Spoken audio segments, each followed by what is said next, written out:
Olá, tudo bem? Estamos aqui mais uma vez para divulgar as notícias da semana do blog outraleitura.com.br. Quero te lembrar que todas as semanas aqui no canal eu faço um apanhado geral, um voo rasante pelas notícias que foram divulgadas durante a semana aqui no blog. Você também pode encontrar os links aqui na descrição do vídeo e ali você, clicando, vai abrir a página do blog. Você pode então ler com mais detalhamento, com mais calma, as notícias que aqui eu faço apenas um resumo. A primeira delas, série fez aumentar o número de suicídios entre jovens nos Estados Unidos. Trata-se da série 13 Razões Por Quê, aquela série que mostra uma menina que cometeu suicídio e depois a série toda se desenvolve ao longo desse fato triste. E o interessante, o tristemente interessante, foi constatar uma pesquisa científica aqui feita pelo Instituto Nacional de Saúde Mental dos Estados Unidos, constatou que houve um aumento de 28,9% no índice de suicídio entre crianças e adolescentes nos Estados Unidos, enquanto essa série estava sendo divulgada. Agora parece que vem aí a última temporada. Para aqueles que acham que mídia não tem influência sobre o comportamento das pessoas, sobre o pensamento delas, sobre a formação da cosmovisão delas, está aqui mais uma pesquisa que mostra que essas pessoas estão erradas. Quer ver uma frase aqui da Lisa Horowitz, cientista do INMS, autora do estudo?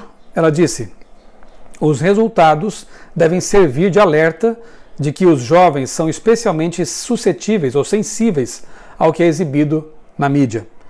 E uma outra frase aqui diz que o comportamento de jovens pode ser afetado pela forma como o suicídio é retratado pela mídia. E aí depois aqui abaixo dessa notícia eu linkei dois vídeos, uma é uma palestra que eu apresentei algum tempo atrás, filmes e séries, o que você tem assistido, e a outra é cinema e séries, o debate continua. Se você tiver um tempo, recomendo que você assista também essas palestras, esses vídeos aqui, para fazer uma reflexão sobre realmente o que você deve, como você deve selecionar os conteúdos que coloca para dentro da sua mente. Que a influência existe, isso é inegável. Agora, o que nós vamos permitir que nos influencie? Conteúdos positivos, bons, nobres, com base em Filipenses 4:8, ou conteúdos que não valem a pena e que vão apenas nos atrapalhar em nossa formação espiritual, intelectual? Fica aqui a reflexão. A outra matéria que eu publiquei aqui, um outro artigo, legalismo e antinomismo, dois males com a mesma origem. Uma reflexão interessante com base no livro Da Parte de Deus e na Presença de Deus, um guia para a pregação expositiva, de Sugel Michelin. Uma reflexão muito interessante, eu extraí aqui um trecho de um dos capítulos desse livro bem interessante, que mostra os opostos de uma escala que tem nos extremos o legalismo, a ideia de que você pode ser salvo por suas obras, como se você pudesse marcar pontos no céu sendo uma boa pessoa, e do outro lado, a ideia de que a lei não importa, que os mandamentos não valem para nada e que na verdade a graça barata, na verdade, é o que realmente importa mais. Então é o antinomismo, aquela ideia de negar os mandamentos de Deus. Como o autor aqui reflete, sugere, são dois males com a mesma origem. Qual é a origem? Leia esse artigo, você vai achar bem interessante. Depois eu publiquei mais uma matéria aqui, mais um artigo da série Trindade, que foi preparado pelo meu amigo pastor Eleazar Domini, que é mestre em teologia e também distrital lá em Aracaju. E ele tem escrito aqui uma série que eu estou publicando no blog de 4 partes. A primeira já foi publicada na semana anterior, que tratou sobre a Trindade na Bíblia. A segunda parte, que eu acabei de publicar hoje à tarde, daqui a pouco eu vou comentar aqui para você, fala sobre a divindade e eternidade de Jesus. E esse artigo aqui, dando também mais respaldo a essa discussão toda, fala sobre a fórmula batismal trinitária de Mateus capítulo 28, verso 19. Será que essas palavras, ide, batizar em nome do Pai, do Filho e do Espírito Santo, foram proferidas por Jesus mesmo, ou seriam um acréscimo posterior, ou seriam um alongamento do texto, como dizem alguns? Fica aqui a dica para você ler, estudar esse assunto e também tomar a sua decisão, tomar a sua posição com respeito a essa crença, essa doutrina tão importante, bíblica, que é a doutrina da divindade ou da trindade, o Deus triuno. Depois publiquei aqui um outro artigo sobre a inerrância da Bíblia. Será que a Bíblia Sagrada é inerrante? Será que a inspiração dos autores se deu de forma verbal ou nos pensamentos? Como que funciona esse processo de inspiração da Bíblia? É um artigo bem interessante também, vale a pena a gente pensar nisso e ajuda a tirar algumas dúvidas com respeito a essa questão da inspiração da Bíblia, como que Deus usou esses homens para escrever o livro sagrado. Outra notícia bastante triste que eu divulguei essa semana trata daquele acidente que aconteceu em Moscou, de um avião que teve a turbina incendiada e as pessoas que estavam posicionadas mais à frente, em lugar de sair o mais rápido possível da aeronave em chamas, tomaram tempo para pegar as bagagens de mão. E nesse atraso, nessa formação de fila no avião, 41 pessoas morreram na parte de trás por causa do incêndio. Realmente foi uma notícia bastante triste e eu fiz aqui uma reflexão. Inclusive gravei um vídeo um pouco mais extenso no canal também, você pode ver aí, refletindo sobre isso, sobre o que realmente tem valor na nossa vida, para nós, né? Muitas vezes nos apegamos a coisas sem importância, a bens materiais, muitas vezes estamos aí acumulando talvez riquezas, casas, terrenos, carros caríssimos, enquanto há pessoas precisando ouvir do Evangelho, por exemplo. Há pessoas em países que não têm nem o que comer, então me parece que não é justo acumularmos quando há pessoas que não têm sequer o que comer ou que não ouviram ainda falar da salvação em Cristo Jesus. Então a reflexão é, sejamos generosos também, claro que Deus abençoa, não é pecado você ter o que você tem, mas Deus também nos abençoa para que possamos ser ajudadores, ser liberais e especialmente promover a obra da pregação do Evangelho com nossos dízimos e nossas ofertas, porque a coisa mais importante que alguém pode ter, além do pão, além da casa, além da roupa, é a esperança da volta de Jesus. Leia esse texto aqui, por favor, reflita nisso e também tome suas decisões nesse aspecto da vida. Outro texto que eu publiquei aqui nessa semana, quem pode eticamente publicar livros, de Ellen White. Os adventistas têm um respeito muito grande para com Ellen White, entendem que ela foi usada por Deus como uma mensageira especial para os últimos dias, mas ela mesma, num testamento que deixou assinado, diz que os livros dela deveriam ficar sob o cuidado dos chamados depositários do patrimônio de Ellen White.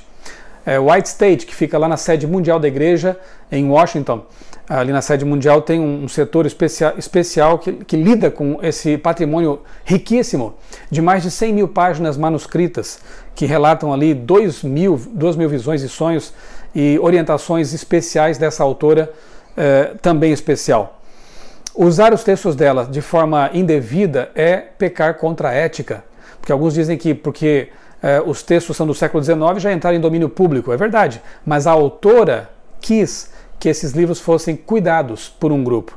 Então a ética manda que nós respeitemos essas pessoas que foram escolhidas e eleitas para zelar por esse patrimônio. Inclusive as próprias editoras da Igreja Adventista, quando vão publicar algum livro ou alguma coletânea de textos dela, pedem autorização para o White State. Então se as próprias editoras oficiais, que no testamento de Ellen White estão contempladas como sendo aquelas que podem traduzir e publicar, elas se reportam ao White State, quanto mais qualquer outra pessoa, né, deveria fazer também, ter esse respeito para com esse trabalho, esses livros, essa literatura. Até para que não corramos o risco, né, de que os textos dela sejam manipulados, sejam editados, né, à revelia, às vezes favorecendo essa ou aquela ideia, tirando do contexto coisas que são muito importantes. Leia, por favor, esse texto. Aqui eu faço menção ao testamento de Ellen White, e algo realmente muito importante para nós conhecermos e colocarmos em prática, né? O respeito, a ética, para que não incorramos em pecado, inclusive, né? Porque a mentira, a desonestidade são pecado. E como sempre tenho feito todas as quintas-feiras, mais tardar na sexta-feira, tenho publicado aqui no blog os textos do pastor Natal Gardino. Ele me envia toda semana uma reflexão baseada em perguntas para aprofundamento e discussão nas unidades da Escola Sabatina, que são muito úteis especialmente para professores da lição, porque eles podem até usar essas perguntas para promover um debate, uma interação interessante ali na classe. E a lição dessa semana está muito boa, se você estudou, você percebeu, baseada no livro de Cantares de Salomão. E ela propõe aqui reflexões muito importantes sobre fidelidade conjugal, sobre como os solteiros devem se portar também na questão da fidelidade, evitar a fornicação, casados ou adultério, pureza mental, enfim, uma lição muito importante, especialmente nesses dias de relativismo em que o casamento tem sido minado, destruído, desvalorizado.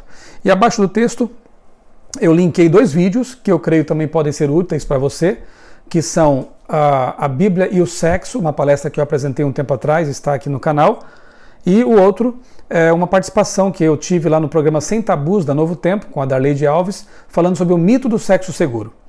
Eu recomendo a você, assista, e com certeza vai ser útil para a sua vida pessoal e também, se você for professor de escola sabatina, você poderá usar algumas informações desses vídeos e, se for aluno, se beneficiar também ao aprofundar o seu estudo. E, finalmente, postei hoje a segunda parte, como eu disse agora há pouco, dos estudos sobre a Trindade, Respostas a um Antitrinitariano, parte 2 de 4. E nessa aqui, o pastor Eleazar Domini, ele trabalha o assunto da eternidade e divindade de Jesus. Será que Jesus Cristo foi gerado ou criado algum tempo atrás na eternidade? Ou ele é tão eterno quanto o Pai? O que a Bíblia e Ellen White têm a nos dizer sobre esse assunto? Você vai se surpreender, é um texto muito interessante, um estudo teológico muito profundo, inclusive ele traz aqui palavras e citações em grego para a gente saber como é que as palavras originais estão ali no texto e podem nos ajudar a compreender esse assunto tão importante. Estude isso aqui para que você possa ter uma posição firme com respeito a essa doutrina tão importante, como eu já disse, a doutrina da divindade, porque é com base nela que nós estabelecemos todas as nossas demais crenças, né? A doutrina do santuário não existiria se não fosse a nossa crença no Deus triuno. A doutrina da volta de Cristo, da salvação, do estado do ser humano na morte, tudo isso depende da nossa correta compreensão de quem é Deus. E Jesus mesmo disse que a vida eterna é essa, que te conheçam a ti, o único Deus, e ao Filho, Jesus, a quem tu enviaste. Portanto, todo o tempo que nós pudermos tomar para compreender bem esse assunto vale a pena. Estão aqui então as notícias da semana do blog outraleitura.com.br. Também convido você a visitar o blog criacionismo.com.br, porque lá também tem muitos materiais importantes e essenciais para a formação de uma cosmovisão criacionista. Não esqueça de curtir o vídeo, de se inscrever no canal e acionar o sininho aí do canal para que você possa receber todos os dias, todas as semanas, sempre que um vídeo for acrescentado, você vai ser avisado então aí no seu computador, no seu tablet, no seu celular, tá bom? Um grande abraço para você e que você tenha um sábado muito abençoado na companhia de Jesus.